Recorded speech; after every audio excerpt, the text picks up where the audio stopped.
Hi friends, today episode బాగి రాథోడ్ కారులో నుంచి హీరోయిన్లా దిగుతుంది. ఇంతలో ఇది చూసిన మనోహరి చంబా బాగి వైపు అలాగే చూస్తూ ఉంటారు. ఇంకా బాగి డ్యాన్స్ వేస్తూ చాలా ఎంజాయ్ చేస్తూ ఇంట్లోకి వస్తుంది. ఇంకా బాగి మనో కాడికి వెళ్ళి, ఏంటి మనో అలా చూస్తున్నావు? ఓ, నేనేంటి ఇలా రెడీ అయ్యాను, ఇలా వస్తున్నానా?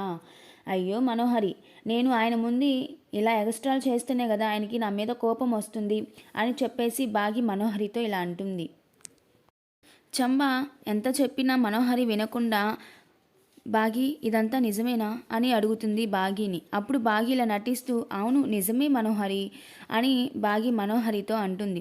చంబా మనసులో ఇలా అనుకుంటుంది, నీకు ఎన్నిసార్లు చెప్పినా వినవు, నీ నాశనం నువ్వు కొని తెచ్చుకో, అంతా అయిపోయిన తర్వాత నా దగ్గరికి వస్తావు, అప్పుడు చెప్తా నీ సంగతి అని చంబా మనసులో ఇలా అనుకుంటుంది. ఇంకా బాగి ఇంట్లోకి వెళ్తుంది. అమర్ బాగిని చూడగానే, నువ్వేంటి ఇక్కడ, ఎందుకు వచ్చావు అని అంటాడు కోపంగా. అమర్, నీకోసమే వచ్చానండి అని ప్రేమగా బాగి అంటుంది. అమర్ ఇలా అంటాడు, 5 సంవత్సరాలు మమ్మల్ని వదిలి వెళ్ళిపోయావు, నా నుండి నా బిడ్డని దూరం చేశావు అని అమర్ కోపంగా అంటాడు. ముందు నువ్వు ఇక్కడి నుంచి వెళ్ళిపో బాగి అని చెప్పేసి అమర్ కోపంగా బాగిని ఇలా అంటాడు. మనోహరి మనసులో ఇలా అనుకుంటుంది, నాకు కావాల్సింది ఇదే కదా అమర్, నువ్వెప్పుడు కోపంగా బాగిని తిడుతూనే ఉండు అని చెప్పేసి మనోహరి మనసులో అనుకుంటుంది.